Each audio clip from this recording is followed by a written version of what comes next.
Hello, class. So today I'm going to be reading the book Wonder.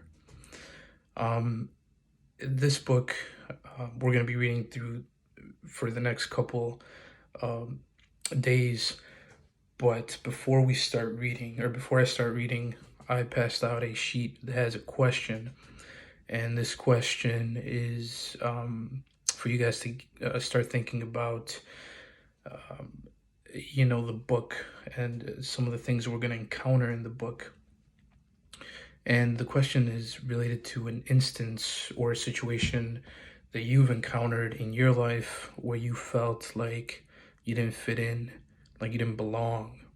I want you guys to write about a situation from your personal experience. And we're going to take 5 minutes to write about that. Then we're going to come back, and whoever wants to share their experience can raise their hand, and I can call on you, and we can, if you're comfortable sharing with the class, we can do that. So let's take some time now and go ahead and write down our response. Okay, so now that we've had some time to do that, I'm gonna go ahead and get into the book and start reading to you guys. And I want you to use some of those experiences that you wrote down about yourself, and just use that as a guide, and think about what you're listening to from what I'm reading, and use that experience to relate to the character. What are some things that you can relate to, um, or what are some things you can't relate to? So I want you to use that and just kind of think about it. So the book is called Wonder by R.J. Palacio, and we're going to read part 1, August. I don't have a paperback book, but I'm using a Kindle, the Kindle app. So if you see me scrolling through, then you know why. Chapter 1, Ordinary. I know I'm not an ordinary 10-year-old kid. I mean, sure, I do ordinary things. I eat ice cream, I ride my bike, I play ball, I have an Xbox. Stuff like that makes me ordinary, I guess. And I feel ordinary inside. But I know ordinary kids don't make other ordinary kids run away screaming in playgrounds. I know ordinary kids don't get stared at wherever they go. If I found a magic lamp and I could have one wish, I would wish that I had a normal face that no one ever noticed at all. I would wish that I could walk down the street without people seeing me and then doing that look away thing. Here's what I think. The only reason I'm not ordinary is that no one else sees me that way. But I'm kind of used to how I look by now. I know how to pretend I don't see the faces people make. We've all gotten pretty good at that sort of thing. Me, Mom, and Dad, Via. Actually, I take that back. Via's not so good at it. She can get really annoyed when people do something rude. Like, for instance, one time in the playground, some older kids made some noises. I don't even know what the noises were exactly because I didn't hear them myself, but Via heard, and she just started yelling at the kids. That's the way she is. I'm not that way. Via doesn't see me as ordinary. She says she does, but if I were ordinary, she wouldn't feel like she needs to protect me as much. And Mom and Dad don't see me as ordinary either. They see me as extraordinary. I think the only person in the world who realizes how ordinary I am is me. My name is August, by the way.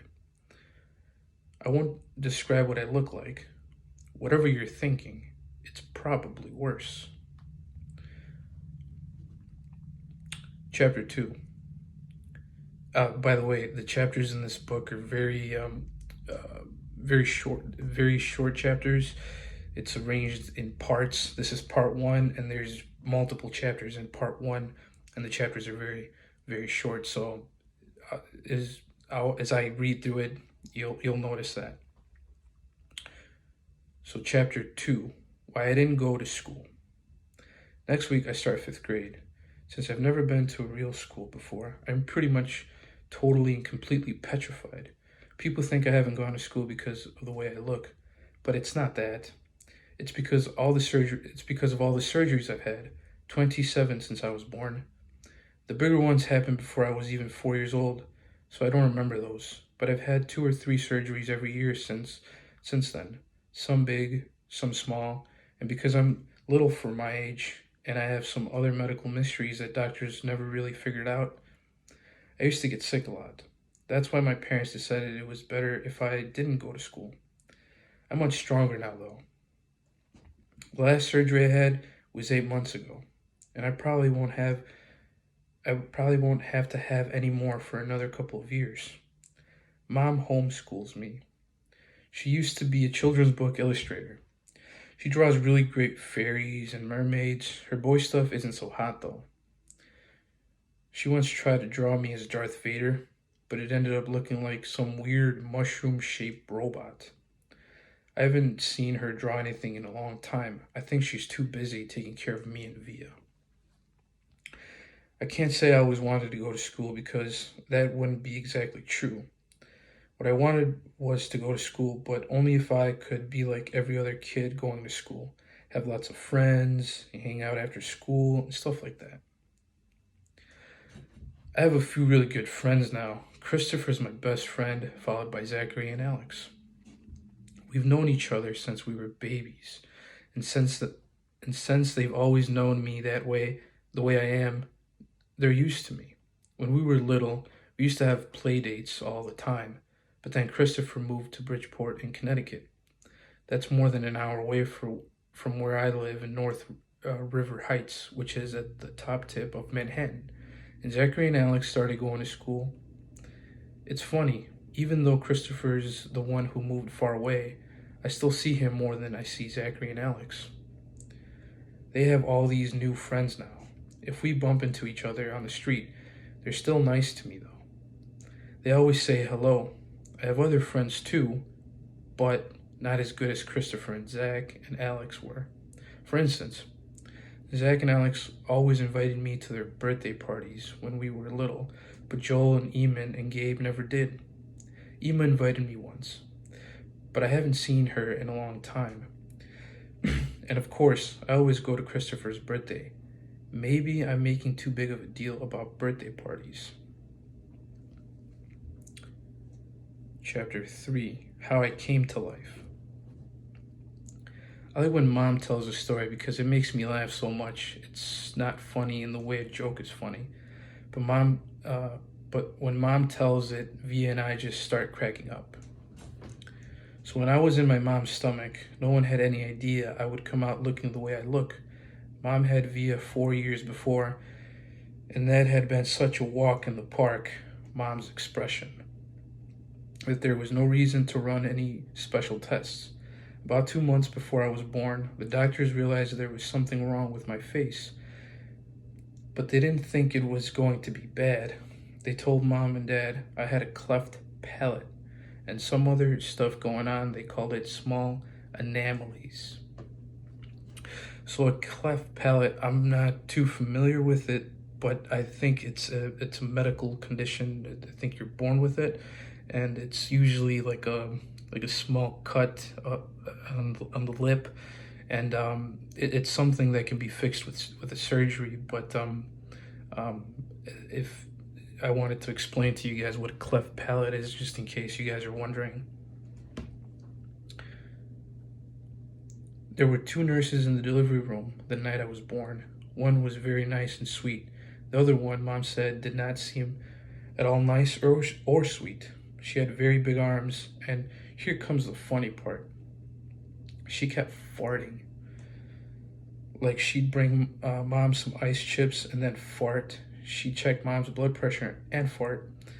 Mom says it was unbelievable because the nurse never even said, "Excuse me." Meanwhile, Mom's regular doctor wasn't on duty that night, so Mom got stuck with this cranky kid doctor she and Dad nicknamed Doggy after some old TV show or something. They didn't actually call him that to his face, but Mom says that even though everyone in the room was kind of grumpy, Dad kept making her laugh all night long. When I came out of Mom's stomach, she said the whole room got very quiet. Mom didn't even get a chance to look at me because the nice nurse immediately rushed me out of the room. Dad was in such a hurry to follow her that he dropped the video camera, which broke into a million pieces. And then Mom got very upset and tried to get out of bed to see where they were going. But the farting nurse put her very big arms on my mom to keep her down in the bed. They were practically fighting because Mom was hysterical and the farting nurse was yelling at her to stay calm, and then they both started screaming for the doctor. But guess what? He had fainted. Right on the floor. So when the farting nurse saw that he had fainted, she started pushing him with her foot to get him to wake up, yelling at him the whole time. What kind of doctor are you? What kind of doctor are you? Get up. Get up. And then all of a sudden, she let out the biggest, loudest, smelliest fart in the history of farts. Mom thinks it was actually the fart that finally woke the doctor up. Anyway, when Mom tells this story, she acts out all the parts, including the farting noises. It is so funny. Mom says the farting nurse turned out to be a very nice woman.